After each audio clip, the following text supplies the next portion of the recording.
Sarah, was im Namen aller Vernunft ist hier los? Hallo Papa. Willkommen zu Hause. Gefällt dir das neue Innendesign? Ich nenne es Frühstücksexplosion schick. In den Wänden stecken Fruit. Der Hund sieht aus, als würde er zu einer Ballettaufführung gehen. Und warum schäumt der Staubsauger? Ich hab vielleicht Spülmittel reingetan.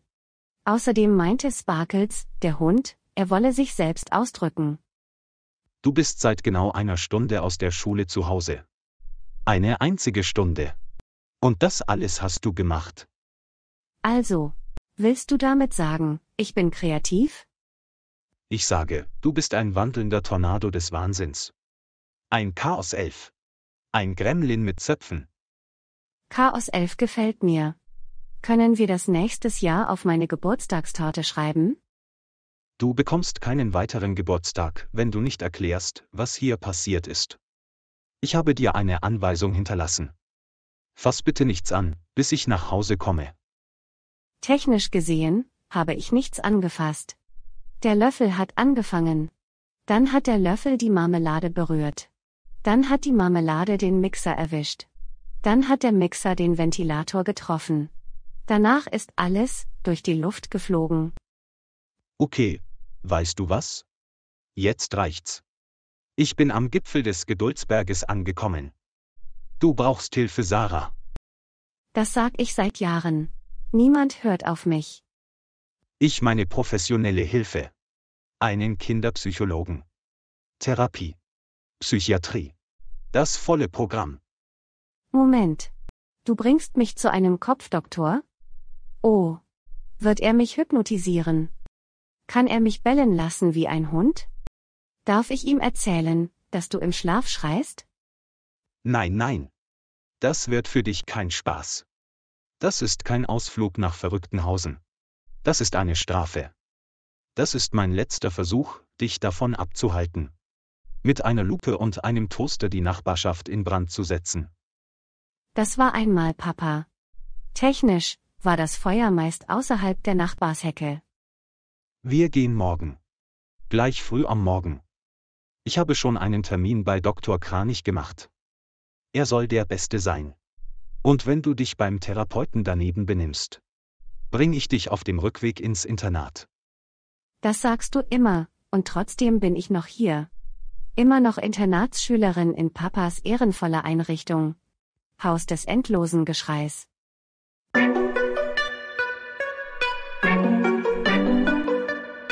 Guten Tag, Herr Thomas.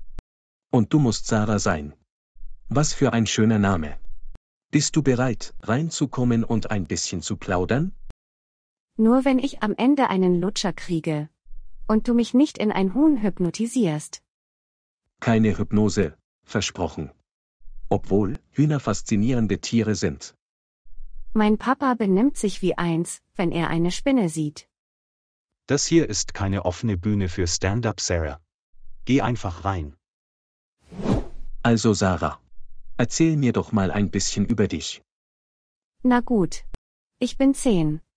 Ich mag Wissenschaft, Chaos und kalte Pizza.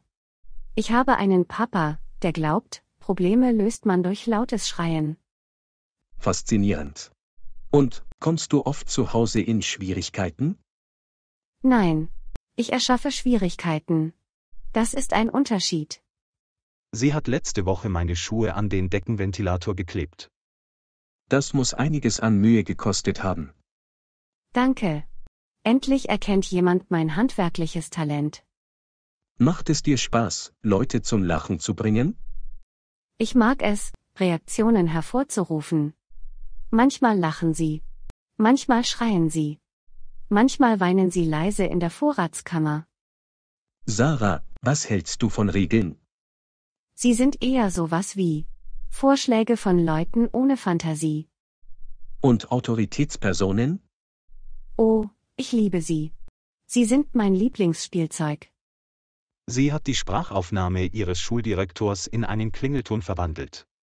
Der sagt jetzt, Nachsitzen ist eine Reise, kein Ziel. Ich verstehe. Sag mal Sarah. Fühlst du dich manchmal missverstanden? Nein, ich fühle mich vollkommen verstanden. Ich bin einfach fortgeschritten. Wie eine Mikrowelle mit 17 Knöpfen, die niemand benutzt. Was hältst du von der Schule?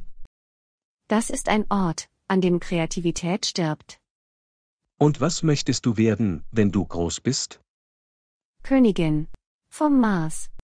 Und was würdest du sagen, ist im Moment deine größte Herausforderung im Leben? Die Entscheidung, ob ich der Katze das Skateboardfahren beibringe oder ihr Gebärdensprache beibringe. Gab es Momente, in denen du dir Sorgen gemacht hast? Ich dachte einmal, Papa hätte sich in einen Zombie verwandelt, aber es war nur Montagmorgen. Was würdest du gerne in deinem Leben ändern, Sarah? Mehr Trampolinzeit. Einen Toaster, der Waffeln quer durch den Raum schießt. Und ein Haus ohne, fasst das nicht an Zonen. Das ist buchstäblich alles im Haus. Genau. Ich lebe in einem Museum der Miesepetrigkeit. Herr Thomas, ist das ein bisschen? Oder ist sie immer so? Ich habe alles versucht. Diagramme, Zeitpläne, Bestechung, Drohungen, Bücher über ruhige Kommunikation. Nichts funktioniert. Sie macht mich verrückter. Sie ist schlauer als ich. Und hyperaktiver als ich. Thomas, kann ich kurz unter 4 Augen mit Ihnen sprechen? Was? Willst du hinter meinem Rücken über mich reden? Nur ein bisschen. Okay, aber ich warne euch vor den schlimmen Konsequenzen. Sie ist klug. Unglaublich klug. Vielleicht sogar hochbegabt. Aber sie agiert extrem impulsiv. Selbst Erwachsene können da kaum mithalten. Sie passt nicht in konventionelle Systeme. Was soll ich also tun? Ehrlich gesagt, Therapie wird ein Marathon. Kein Sprint. Aber es ist offensichtlich, dass sie manche Dinge emotional nicht verarbeitet. Humor ist ihr Schutzschild. Sie versucht, das Chaos um sich herum zu kontrollieren, indem sie selbst zum Chaos wird. Muss ich mir Sorgen machen? Sagen wir es so.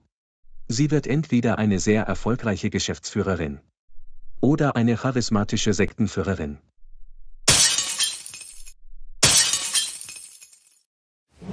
Achtung an alle Patienten. Dr. Kranich wurde ersetzt durch Königin Sarah. Die Therapie beinhaltet ab sofort Seifenblasenwettbewerbe und Ausdruckstanz. Sarah? Was machst du über dem Empfangstresen? Ich warne euch, mir nicht zu nahe zu kommen. Ich bin jetzt bewaffnet. Wie ist sie da überhaupt hingekommen? Wahrscheinlich hat sie angeboten, den Drucker zu reparieren. Und jetzt gehört ihr der Laden. Ich habe Ihre Büroordnung aktualisiert, Dr. Kranich. Regel Nummer 1: Patienten bekommen Kekse angeboten. Regel Nummer 2: Jeder emotionale Durchbruch wird mit einem Aufkleber belohnt. Zur Feier gibt's ein Kazoo-Solo obendrauf. Herr Thomas, Sie sollten ernsthaft über mehr Struktur nachdenken. Eine andere Umgebung. Vielleicht. Internat? Es ist nicht immer die Lösung. Aber für Kinder wie Sarah kann es helfen, ihre Energie zu lenken. Ich will sie nicht wegschicken. Wirklich nicht. Aber ich schaffe das alleine nicht mehr. Ich habe seit 4 Jahren keine Nacht mehr durchgeschlafen. Mein Leben riecht nach Essig und Glitzerkleber. Dies ist die einzige Lösung für Sarah. Du lebst nicht mit ihr, du überlebst sie. Das ist ein Unterschied. Ich denke, Sie haben recht. Es könnte Zeit sein für eine strukturierte Umgebung, die mit ihrem Tempo mithalten kann. Ein Ort, an dem sie ihre Energie kanalisieren kann. Ohne gleich den Ofen in Brand zu setzen. Hey, wenn ich in dieses Strukturdings gehe, gibt es da Fechten? Ich will meine Handschuhe dramatisch beim Essen werfen und Leute zum Duell herausfordern. Es ist ein Internat, kein Hogwarts. Also, keine Drachen? Nur Ausgangssperren und Konsequenzen. Klingt wie ein Gefängnis mit schöneren Vorhängen. Es ist keine Strafe. Es ist eine sehr teure Intervention. Haben die WLAN? Ja, Erlauben die Glitzer? wahrscheinlich nicht. Dann werde ich rebellieren. Sie wird das schon meistern. Das Personal in Angst und Schrecken versetzen? Ja. Aber gedeihen? Davon bin ich überzeugt. Sarah, woher hast du diese Pistole? Die ist nicht echt. Ich habe sie gestern im Spielzeugladen gekauft. Es ist soweit, Sarah. Du gehst ins Internat. Abonnieren Sie unseren Kanal und aktivieren Sie die Glocke, um kein neues Video von Sarahs aufregenden Abenteuern zu verpassen.